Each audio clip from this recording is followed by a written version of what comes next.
All right. Good morning, everyone. Nice to see everyone in person again. It's been a while. I'd like to call the Design Review Committee meeting to order for Wednesday, October 23rd, 2024, and we will begin with a roll call. Okay, real quick before we start, Yes. Committee Member Perez is joining us via Zoom for extenuating circumstances, so we just need to take a vote really quick that you're allowing her to be part of the meeting, but since we have quorum in the building. Okay. No, because we have to call her in too. All right. We can begin with voting to allow Caroline, or Committee Member Perez, to be remote due to her circumstances. So we'll begin with voting. Yes. Okay. Committee Member Browning? Aye. Committee Member Banducci? Aye. Committee Member Cameron? Aye.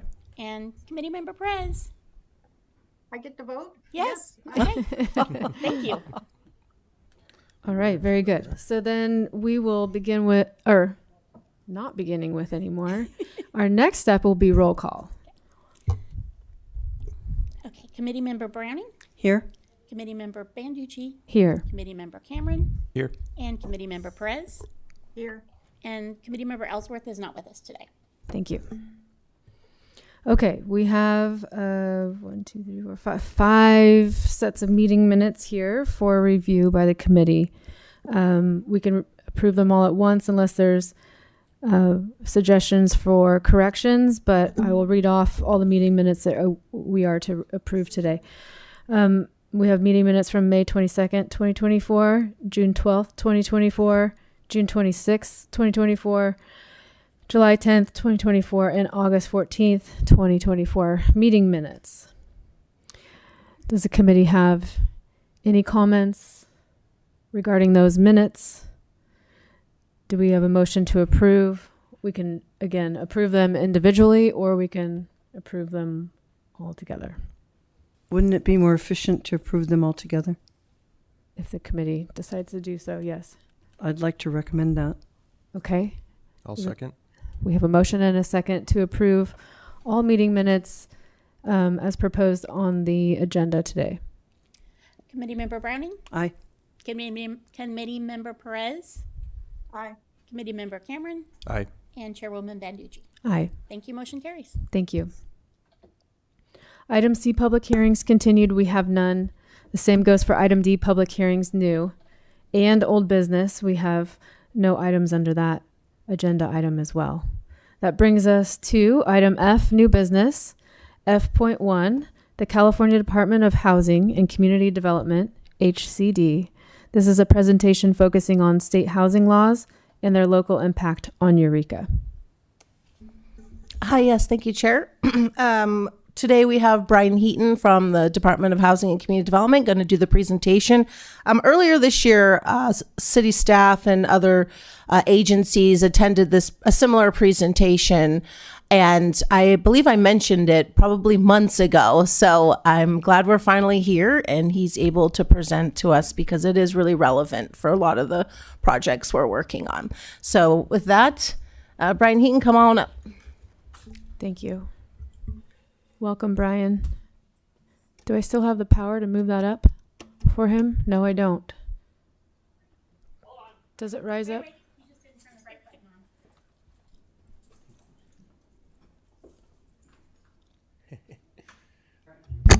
Ooh, I do have the power. Great, thank you. Oh, yay. Oh, that's much nicer. I hate stooping. How's that? Oh, yeah. I think that's good. Ergonomic? I think that's pretty Okay. good. All right. Look at that. Can you hear me okay? Yes, I believe Okay. so.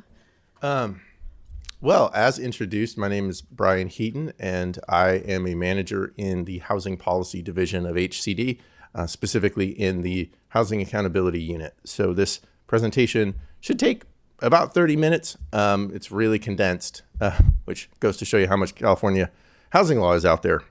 So let's dive in here. Sorry, I'm going to turn it off. Oh. Oh, I guess where should I point it? Okay. There you go. Okay. So we'll start off with the high level stuff here. So HCD's purpose and strategies. So the overarching goal here is to ensure that all local jurisdictions meet their fair share of the state's housing needs and promote housing production at all income levels.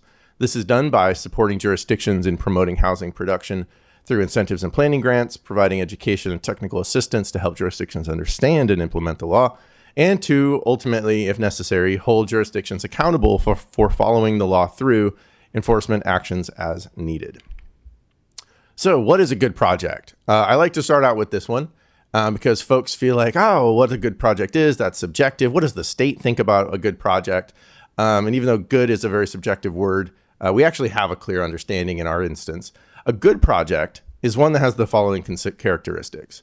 It is consistent with the general plan, specifically the land use element and the housing element, and it meets all objective standards, with the caveat, except those lawfully modified via state housing laws.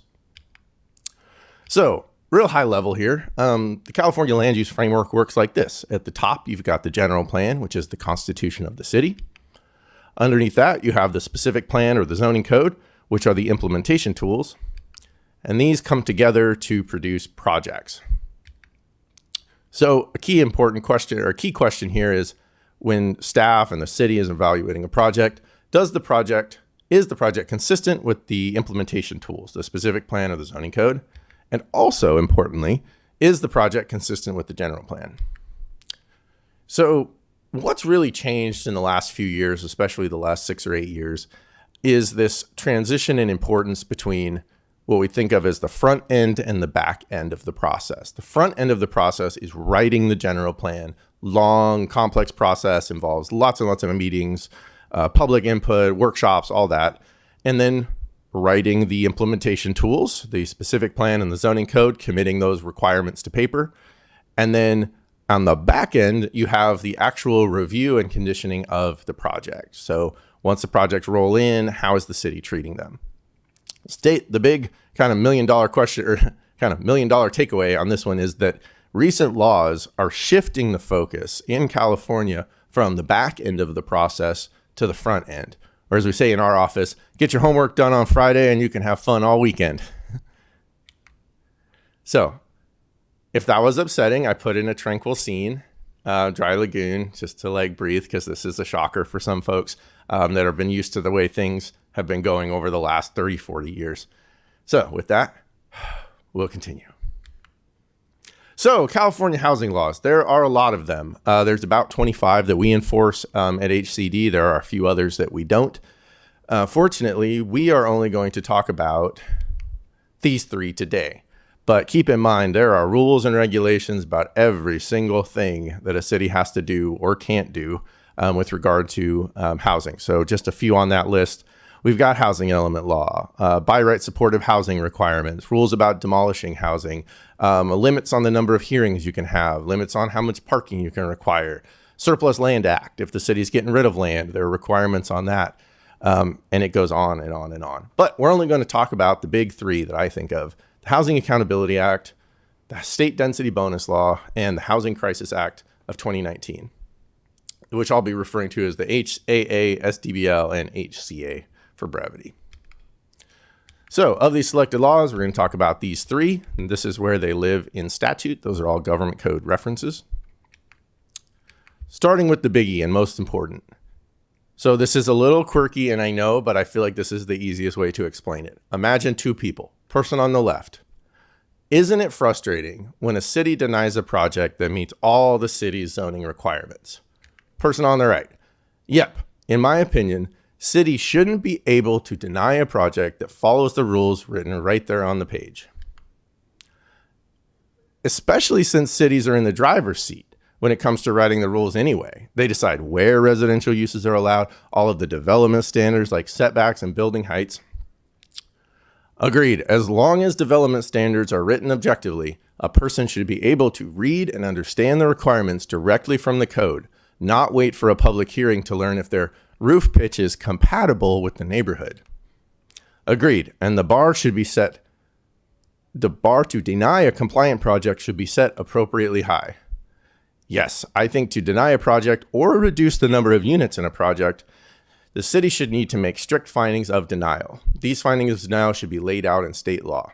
So where this was cropping up is we would see these situations playing out over and over again where a developer, for example, in like Santa Barbara, would be in a zone that allowed a 3-story building. And they would propose their project as a 3-story building, and then they would get to the meeting, and then the commission or the committee would say, on this particular site, 3 stories is too high. And the builder would say, well, yeah, but your code says I can have 3 stories. And they say, no, not on this site. So then they would drop the height of the building, and then that would reduce the number of units in the project and ultimately make them unviable. So that's really the problem that the Housing Accountability Act is trying to solve. So the overview, what it does is it limits a local government's ability to deny, reduce the density of, or make infeasible a housing development projects that are consistent with the objective local development standards and contribute to meeting housing need. There are baseline protections. A project that meets all objective standards is consistent with the general plan, gets what we call subdivision J protections. A project can enjoy enhanced protections if it meets all of the objective standards, is consistent with the general plan, and contains 20% low income units. So those are subdivision D protected projects. So objective standards, these are given their full regulatory weight unless lawfully waived or modified via a density bonus concession or waiver. Non-objective standards take on an advisory role only. They cannot be used as the basis to deny or reduce the density of a project.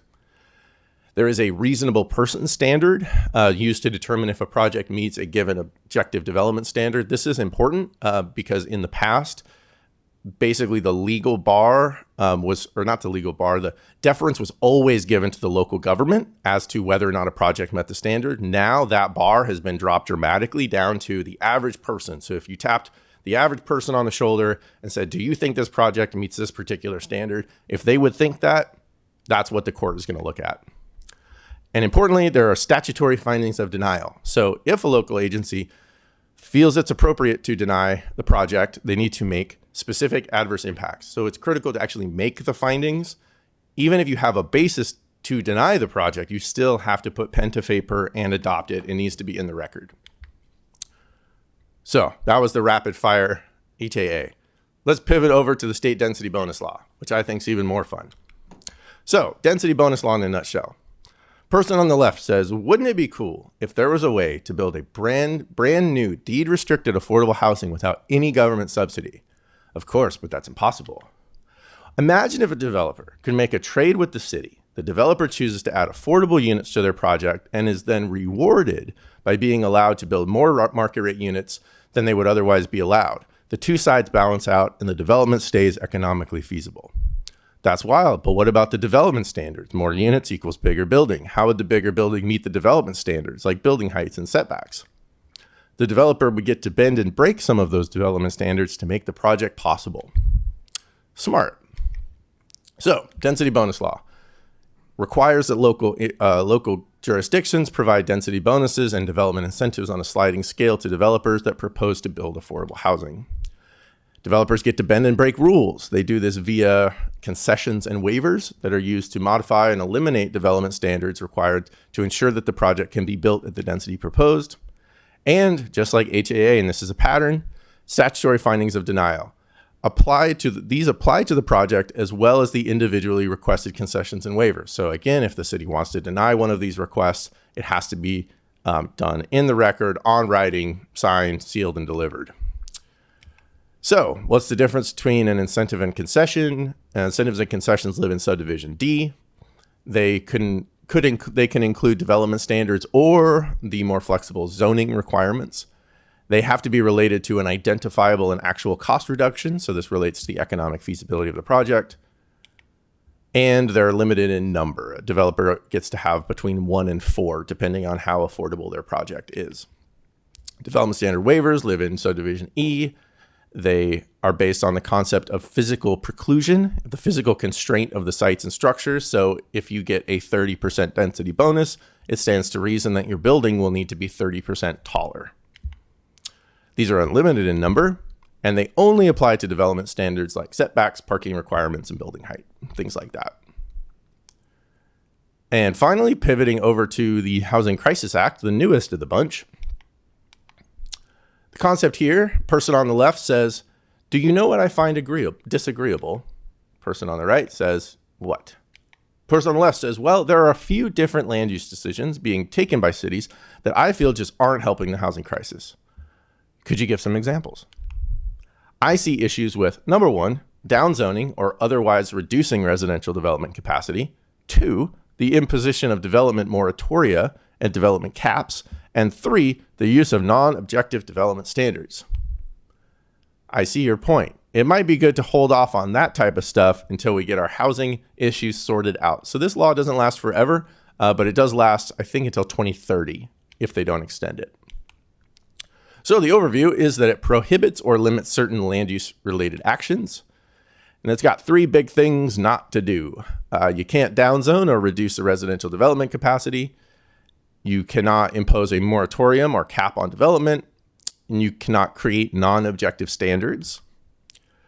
And the requirements also include demolition and replacement of affordable housing. And it expires in 2030, which is coming up fast. Downzoning or reducing residential development capacity. So first circumstance would be downzoning. For example, this would be, let's say the city has an area of town that is zoned R3, it allows 40 dwelling units per acre, and the city would like to change that to R2, which only allows 30 dwelling units an acre. So that would clearly be a reduction because it would show you would take, 100 acres or whatever it is, multiply it by 40. That would give you a number of units before that you could build, call it 300. And then the number of units you could build after the down zone, call it 200. And then that would leave you with a deficit. Circumstance 2 would be modifying development standards. So let's say the city says, or reducing, for example, reducing the maximum building height in a zone from 3 stories to 2 stories. So again, that in the past, that wasn't really an issue. A city could say, in this zone, we allow 3-story buildings, but we're not loving it. From this point forward, we really think only 2-story buildings should be allowed. So again, that reduces the floor area of the building, which reduces the amount of housing that can be built. Development moratoria on caps. We don't see that much up here, but we see that a lot in other parts of coastal California. This is the prohibition on new development in a specified area or putting a cap on the maximum number of units that can be built in a specified area, or only allowing a certain number of units to be built per year. Non-objective development standards includes adopting new non-objective design and development standards. Just to be clear, it's not like whether or not you use an objective standard that already is on the books is a separate question. This is about if the city were to decide as of today, they really want a standard. If it's not objective, it's against the law to even adopt it. So, for example, roof design, this is an example of a non-objective standard. Roof design of new multifamily residential developments shall be complementary in design to neighboring properties versus an objective standard, allowable roof pitch, 412 through 812. Okay, so a little bit about the Housing Accountability Unit. Well, we should have plenty of time for questions after this. What's our time check? Brian, can I ask you a question right now? You're using this word a lot, affordability or affordable units. Is there a financial parameter that? Yes. What is that? Yeah, I will. That's a great question. I will address that right at the end. Okay. But, Sorry, we when we have comments from the audience, we'll need you to come to the microphone, but we'll take questions and comments, I guess, at the end of the presentation. Yes? Okay. Okay, so a little bit about the Housing Accountability Unit. So it's contained in HCD's Housing and Policy Development Division, which is different than the funding wing of HCD, which is what most people deal with on grants. Our team receives and processes requests for technical assistance and complaints from local agencies directly, developers, and advocates. You're not expected to be able to read this, but what it shows is that our approach via this flowchart moves from technical assistance to enforcement. And anyone is welcome to file a request for technical assistance by going to the website and following these steps. Requires creating an account. So after you submit a request, a case number is generated, an analyst is assigned, the analyst reviews the material, and a meeting is typically conducted with the local agency and the requester. And ultimately, the analyst presents their preliminary findings to the team, and a next step decision is made, which could take the form of saying we need to do more research. The HAU is going to decline to take the case, or technical assistance will be provided. That could be verbal or a letter. And again, enforcement action really only follows after the technical assistance phase of the process. Top 10 things to remember. I was inspired by Letterman. So I just thought, Brian. what if we just had Brian. almost like, Real quick, sorry. On the previous slides, can you explain why would you be submitting this? basically if you feel like the city may be, if the city has a question, so questions that come from staff are basically saying, hey, we're trying to implement this law correctly. We're not sure. Can you help us? Give us some pointers. The complaints or requests that come from developers are usually saying, hey, I have this development project. I'm working with the city. They're telling me one thing. I don't think it's correct. Can you help me sort this out? Thank you for that clarification. That was an important oversight. Thank you. Okay, so top 10 things to remember. This is like the Cliff Notes, I think. So the first is, again, a good project is one that meets standards, and good projects should be approved without delay. The future is objective. Subjective standards are a liability. The cities should champion objectivity. And denying a compliant project is problematic. Statutory findings of denial are required, and the bar is high. Reducing the number of units in a project is also problematic. Statutory findings are required, and the bar is still set high. If you have an inclusionary zoning, almost all projects will automatically be a density bonus. We don't actually have any jurisdictions in Humboldt County that has inclusionary zoning. That's where a certain percentage of affordability is just required of all residential projects. So that's kind of for the rest of the state. Concessions and waivers are a key part of the state density bonus law. They should be approved expeditiously, and you should also read the case law. There's a lot to know about concessions and waivers that is not in the statute itself, but is in the appellate court decisions. And those are great because they provide real life case studies of disagreements between a developer and a city and how that was resolved. If you are rezoning or tinkering with development standards, the city should analyze consistency with the Housing Crisis Act to ensure that, for example, there's no reduction in residential development capacity. And if you hear the words moratorium or development cap, the city should analyze consistency with the Housing Crisis Act. The focus of your energy, and this is the key part, the focus of your energy should be on writing really great regulations, and less of your energy should go to reviewing individual projects. And 10, almost anything in the general plan, zoning code, or specific plan can be changed. If a requirement is no longer appropriate, change it. Concluding thoughts, cities and counties have a critical role to play in achieving housing production goals. And HCD recognizes how hard it is to vote yes on a code compliant project that is opposed by a portion of your community. And HCD is a resource and a partner, so don't hesitate to reach out. All right. Questions? Thanks, Brian. Yeah, we'll start with questions from the committee. I thought that was a great presentation, Brian. Thank you for all your efforts, and I don't have any questions. Thank you. Sorry. What is the, I guess, effect on these rules from like the coastal zone? Is this inland zone only type stuff, or because the coastal commission seems like they would probably try to overrule some of these things? So I guess in the general sense, the Coastal Act is a state law. These are also state laws. So generally the expectation is that the Coastal Act would be harmonized with these various state housing laws. At HCD, we work very closely with the Coastal Commission staff at the state level in their San Francisco office. And they are encouraging the jurisdictions that are in the coastal zone to actually move towards objective standards in their local coastal program. Because again, there's a benefit there as well to having more clear regulations. I think everybody has kind of agreed, even Coastal Commission staff, on the value of objectivity.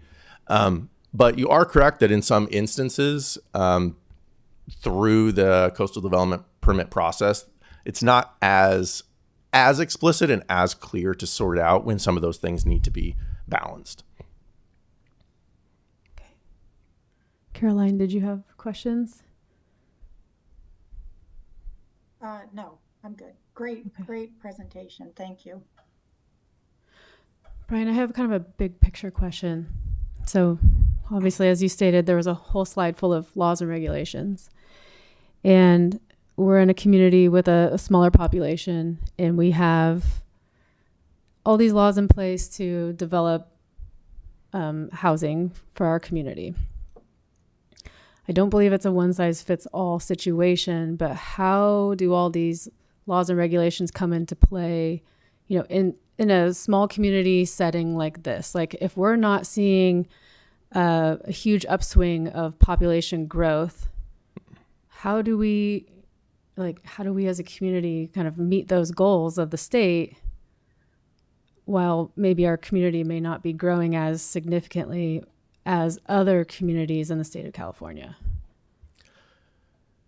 I think that is a common question that comes from smaller population jurisdictions and the rural jurisdictions. But we don't typically observe that many actual conflicts. For example, the Housing Crisis Act doesn't apply everywhere in the state. Really rural, small jurisdictions don't apply. In fact, kind of the quirk in the definition, it doesn't apply in Ferndale, I think, and Blue Lake, oddly enough.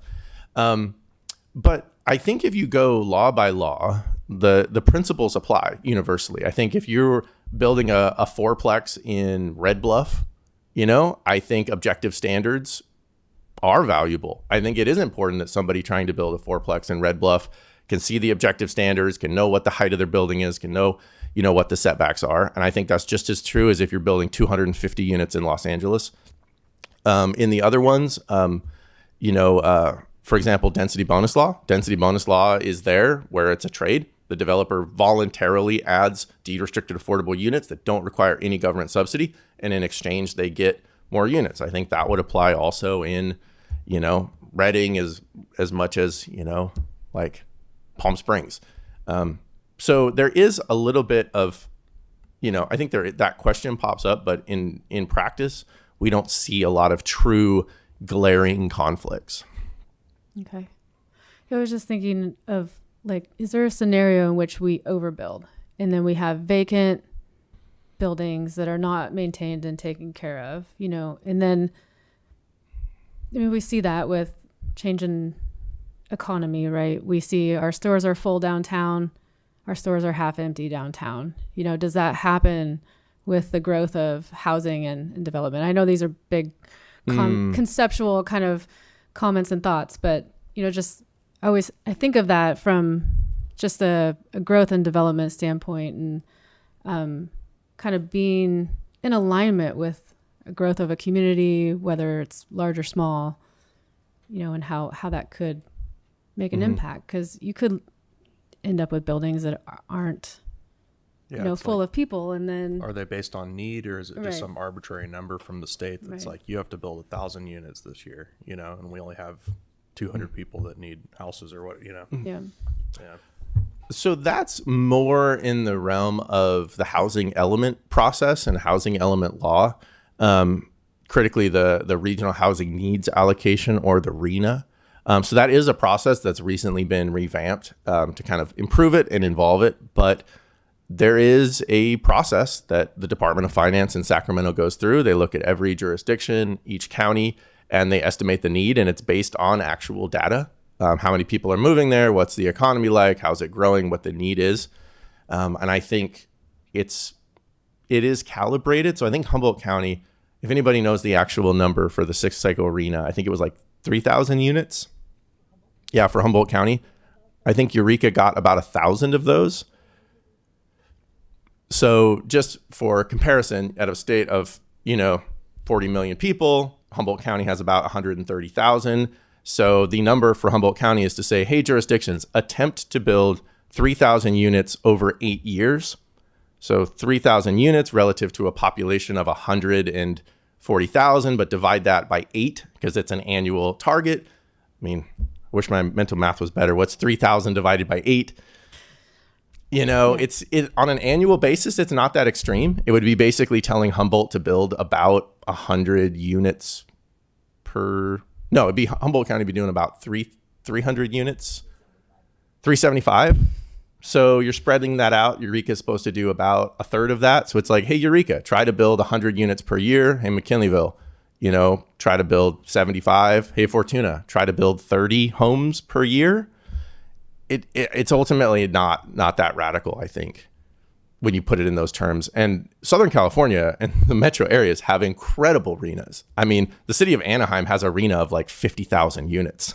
Like it pales in comparison. And some of them are tiny. Trinity County has a RENA, I think, of like 6, literally 6 units. So, but point taken. There is that kind of complaint. And there's a lot of information about the regional housing needs allocation and also housing element law that kind of shows how that planning works. So another question. Is HCD working with City of Eureka on the regulations within the general plan, and do we feel that we are in alignment, to meet those standards with the objectives that are written, within our design review documents too? So I feel like we're still talking about two things. We're talking about housing element compliance and the big planning side. Yeah. I think that Eureka's doing great on. Okay. I mean, that's not my part of HCD to kind of speak on behalf of that. But yeah, I think, the housing element was adopted and the city has endeavored to implement it as it was adopted and certified by city council and then later by the state. These topics that we're talking about are really more procedural, just kind of regulating individual development projects. Because what we find is that while there is enough kind of frustration and issue with the planning stuff, getting your housing element adopted, navigating your RENA number, the rubber hits the road when projects are proposed. Mm-hmm. And that has traditionally been where the process is broken apart. We've had housing elements for a long time. I mean, even in jurisdictions that built no housing over the last 15 years, and we have those. I mean, we have jurisdictions that have not put a single house in the ground in 20 years, and they've always had planning documents that have said, we have zoned land appropriately, we can totally build housing, but then when it comes to building a project, even one, it falls apart. So a lot of these laws that were up on that screen are really designed to fix that issue or improve that issue. Okay. I asked a question because we're usually, this committee specifically, is at the tail end of, process, a project going through the city. And I know not to go back, but I was just thinking if there are areas that required improvement to assist with the process, like it would be good for the city to kind of maybe reevaluate those things, right? So I don't know, just those checks and balances, thinking about making sure that we're set up to be successful. Mm. Yeah. That's a really good segue. So one of those slides that I had up said, focus your effort on writing really good regulations. Yes. and that's something that at the planning commissioner training, I really kind of drive home. Planning commissioners and also recommending bodies. That's the generic term for like where you guys fall. You're a recommending body. Those bodies have a really important role in informing and recommending to the ultimate decision maker, city council, what standards should change, what standards are appropriate. And I think that's the true value, I think. And I think increasingly, if you think about like your two hats or like a pie chart, I think most design review committee members are historic pres folks, or we have design review boards. We have a gazillion names across the state. But I think a lot of times historically, they got in their chair and they said, great, I'm going to review projects. I have been selected, I've been appointed, I've been put up here because I have great insight, and I'm going to review individual projects, and I'm going to make suggestions about tweaking that, change that building height, change that roof, move that window. And that's not really the opportunity now. That opportunity is diminishing. The real opportunity that's increasing is to say, wow, we processed that sixplex last week, and those windows were not appropriate. Like the material, the design, the whatever, that was not appropriate. We need to better regulate windows. And then for the committee members to think, okay, how could we better regulate windows? And then communicate that to staff to say, we want increased window requirements, or we don't want these materials or whatnot. And then staff can convert those into objective standards, and then that can go up. So then hopefully the next sixplex you process in 6 months, you say, great, these windows are terrible, but fortunately they're going to have to be changed because we adopted that standard as a result. Yeah. Okay. Thank you. I have a question. How much of this incorporates the homeless population? Is that a factor? I would say the short answer is not really. This is about the regulation of housing and making sure that housing can be built. But overall, when housing supply goes up, it improves the homelessness situation as their overall housing stock increases. So sometimes it will, like, for example, if you were processing a permanent supportive housing facility, there are laws that regulate the city's approval of that. But overall, this is about helping the city implement its general plan and build buildings. All right. Any further questions, comments from the committee? Seeing Caroline shake her head no. Okay. Thanks, Brian. I'm going to open up to public comment. Okay. If anyone in the audience would wish to speak, you may come forward. Oh, Lord.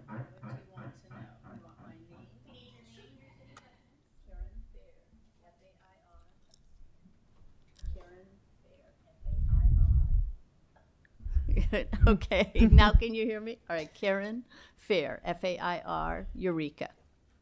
Welcome, Karen. Okay, so shall I? I'd like a definition of what affordable units are. Is there a number that you assign where you say you're at this income level or this percentage of income in the population? Is there a demographic definition?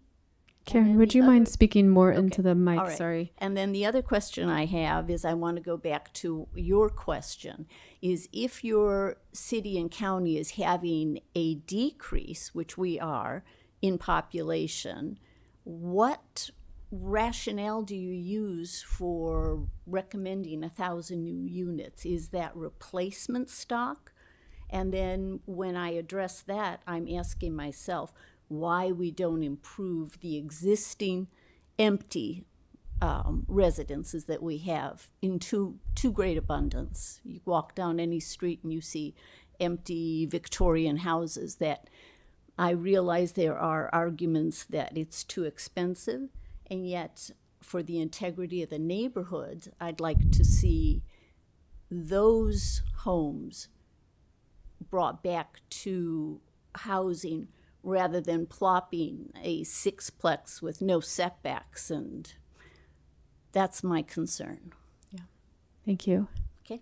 First questions for Brian. Second questions for the city staff to respond to. Thank you. Yeah, so on the first question, there is very prescribed income definitions.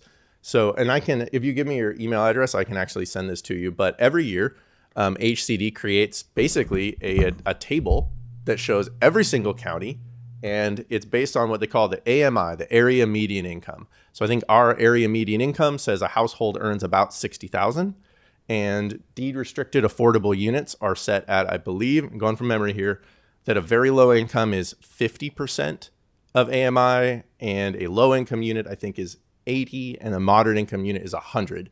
So what that would mean is, depending on the number of people in your family, it cranks out a number, I think, that's roughly like you can afford like a 1-bedroom apartment for like $700 or something if you're a low income person. But it's all prescribed right there in the table. You can stick your finger on the table and see, okay, here's what our median income is. This is what the affordable rent would be if I was a low income person with 2 people in my household. Okay, so affordable covers these 3 ranges, because sometimes when you Karen, I'm sorry. I'm going to have you approach the microphone again. that's all right. Okay. You guys could just talk together up here too. Yeah, we could talk after.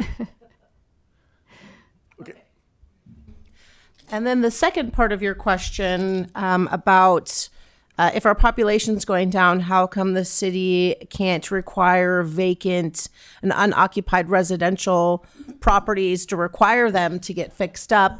The city of Eureka did just pass a vacancy ordinance, but I believe that's just for commercial properties, and it was controversial. So the city could do something similar with residential units. That would entail the city doing an inventory of what's vacant and then putting it on a list. And then you'd have to require the owners to work diligently towards occupying. If they don't, then there's, fees and that we could impose on them. I think right now, as a city being a pro-housing designation, we could get what's called community development block grant funds. I know that's been used in the past. I had some redevelopment experience before to rehabilitate some homes. So, potentially the city could look towards doing that and offering some sort of program, but that all takes time and staff time to get those going and hiring more staff up. So, I believe the community too, generally with like single family homes, and the city doesn't really want to try to regulate, people's personal homes. But they're trying to do it right now for commercial properties. So if that is successful, I think the city could definitely look towards doing that with residential properties at the urging of the community. Did I answer your question? Wasn't my question, but Oh, yeah. Did I Karen's answer your question? Go ahead and, yeah. All right. When you talk about when I talk about these empty residences, what I see is the issue of blight versus rehabbing and making them housing again. So the issue of blight doesn't come up and I think that's important in our town, because too often you walk along and you see these places that Are vacant and blighted. Yeah, because no one lives there, so no one is caring for it. I realize it's complicated. Yeah. But my bigger question is why are we in something that we're calling crisis housing mode when our population isn't growing? And maybe that's for Brian. I don't know why we have this imposition of a housing demand to build when I don't see the evidence. And my friends ask this in my community. Well, why is there this push to change our zoning or to plop down a sixplex in the middle of, single-story homes? Where's that demand coming from? Nobody has answered that. Yeah, some people could argue that the reason why the population is going down is because there's not enough housing. So people can't afford to live here, so they're leaving. The city of Eureka is the economic hub of the county. So we actually have a larger population during the day that are going to work, and then they leave and go live somewhere else. I think now we're definitely getting into personal opinions on that. I don't have any scientific, and I don't know if Brian does either, of what, a reason why the population appears to be going down. But, I have heard through people's opinions that they can't find housing to actually live here that's affordable for them, and not just like a subsidized housing, like finding a home for rent that's less than $2,000 a month. So they're going to not live here because they can't afford a house. But that's just one opinion. Right. I hear that. Yeah. Okay, thanks. thank you. Is there anyone else who wishes to speak or come forward? Okay. Any closing words, Brian, or you good? Okay. Yeah, okay. Going up. I will make a suggestion. I was thinking about what you said before, where you said, well, we're the design review committee and we're here to review projects. I think there's just doubling down on kind of what I said before. As a suggestion, I think that both the design review committee and the planning commission should really be taking the lead on identifying the changes to the code that would make development more agreeable, more appropriate, realizing that there are some limitations on that. And I think that would be a really good use of, the brain power of our committee members, just for what it's worth. Thanks, Brian. I can add on to that. Yeah. So for example, our coastal zoning code is very old. So right now I'll just start with the inland, which was the most recent zoning code, which was drastically different than the coastal one, because now we have objective design standards. There's a whole design section that when you have a new structure, you have to have certain architectural features, certain materials. And these design features are all in addition to the traditional height limits, setbacks, parking requirements. And then, so not only when a developer comes in or someone comes in and they want to build some dwelling units or a new commercial structure, they have to follow that. So staff has to go through all those objective standards. And that's the objective standards he's talking about. And then we write the staff report for you guys that has the design review committee, right? The consistency with the neighborhood and safety features. So that is what the subjective criteria is. And what Brian was saying earlier was that when we update the zoning code, we can't put in new subjective design standards like that. Like we would have to keep the existing design standards that we have, where in the coastal zone, there's not very many objective standards. There's just height and setbacks and parking. But the subjective are, right, hazardous, monotonous, ugly, and something else, which is very subjective. So right now in the inland zoning code, we do like extra work, just to bring a project to you guys for approval. Where in the coastal zone, it's not so much, because we could just say, hey, make this hazardous, monotonous, like here's materials, here's what it looks like. So I guess I just wanted to stress that's what's going on. So if there's ways, and you're going through, like our inland code is a good place to start, because we kind of now have more objective standards that can help. So if we, get our inland up to snuff with what we like, then we can help mirror. Then our coastal zoning code, when we update it, we can mirror that. Is that making sense? So I think really, looking at our design review subjective standards and trying to turn those into objective standards. Does that make sense? Yes. Okay, thank you.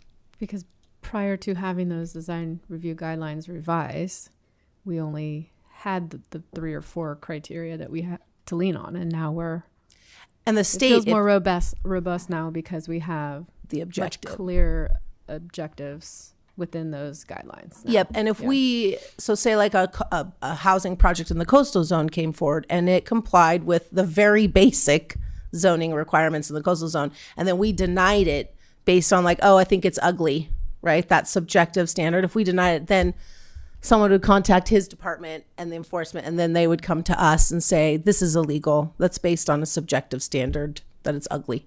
So I think that's the point I was trying to make. Yeah. Okay. All right. Any further comments, questions? Okay, hearing none, I will close the public hearing. Public comment. Sorry, it's not a hearing today. Okay, my apologies. Very good. Okay, we'll move on through our agenda then. Item G, pre-application review, we have none. That takes us to item H, director's reports and communications. Yeah, I just wanted to give a heads up that the Sunset Heights Housing Development Project should be coming for a pre-application review. And if not a pre-application review, then the official design review. It's the project between Harrison and Fairfield and Broadway. Yeah. You guys remember that? So that should be coming to you guys in the upcoming months. And then also after an open recruitment for the deputy director position, that I applied for, I was I was hired as the deputy director of development services. So I just wanted to Congratulations. give you that heads up. Thank you. Yeah. And that's it for now. It's funny. I was totally thinking about that project the other day. Yeah. Okay. Great. Any other reports or communications? Okay. All right. Item I, other reports and communications. I guess there's none. Item J, oral communications. So this section of the meeting provides committee members and the public an opportunity to address the design review committee on any subject not appearing on the agenda. Pursuant to the Brown Act, the design review committee cannot act on any item that does not appear on the agenda. Any communications from the committee? Okay, seeing none. Anything from the public today? Okay, seeing none. All right, that takes us to item K, and we'll adjourn our meeting. Thank you all for your time.